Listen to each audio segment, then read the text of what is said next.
Whenever you have any equipment, along with the equipment comes an instruction manual. The more complicated the equipment, the more requirement of an instruction manual, so that you know how to use the equipment. If you allow me to call the human being a machine, I would say it is the most complicated machine in the world. It is more complicated than the highest computer in the world. Don't you think we require an instruction manual? The human being, which is the most complicated machine, if you allow me to call it a machine, more than the most advanced computer in the world, don't you think it requires an instruction manual?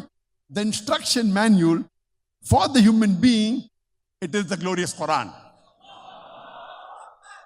The glorious Quran is the last and final instruction manual revealed by the creator of the human being, that is Allah subhanahu wa ta'ala. Allah says in the glorious Quran, in Surah Mulk, chapter number 67, verse number 2, Alladhi khalaqal mauta wal hayata. It is Allah who has created death and life to test which of you is good in deeds. As I told you earlier, that Allah is testing us. For Allah, it's very easy. For Allah to make the Palestinians win over Israel, it's kun fayakun. Allah is testing us. Are they struggling and striving for the cause of Allah? Allah is testing all the human beings in the world. Are you standing for the truth?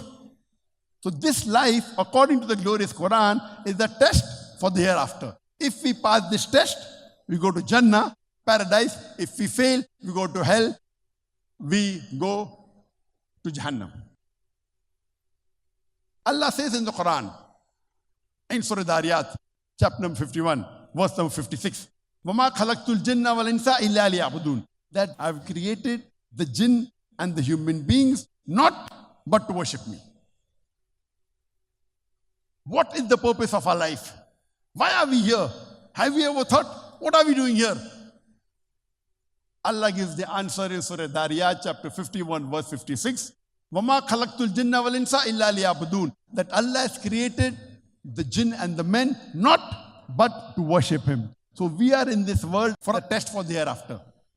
Our role, our purpose is to worship Allah subhanahu wa ta'ala. And I've given a talk, and you should see this lecture of mine. What is the purpose of our life?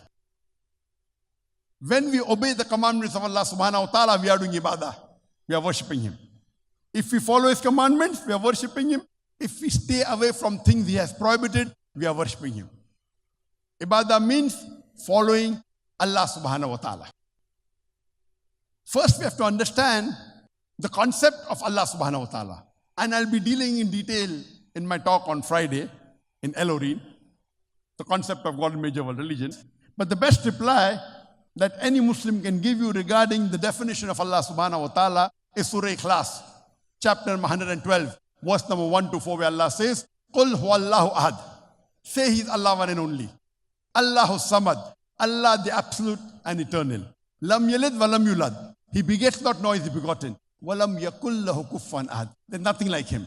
This is a 4-line definition of Allah subhanahu wa ta'ala mentioned in the Quran, in Surah Ikhlas, chapter number 112, verse number 1 to 4. If any person says so-and-so entity is God, if he fits in this 4-line definition of Surah Ikhlas, we Muslims have no objection in accepting that entity as Allah, as God. The first is, قُلْ هُوَ اللَّهُ أَحَدٌ. Say He's Allah one and only. Number 2, Allahu Samad. Allah, the absolute and eternal.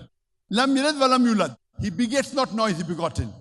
Walam yakul lahu kufuwan ahad. There's nothing like Him. This Surah class is the touchstone of theology.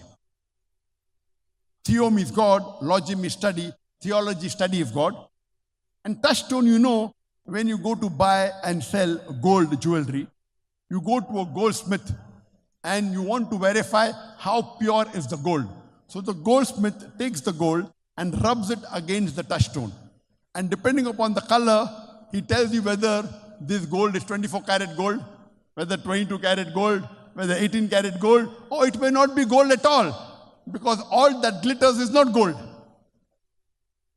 So Surah Ikhlas is the touchstone of theology. The God you are worshipping, you put him to the test of Surah Ikhlas.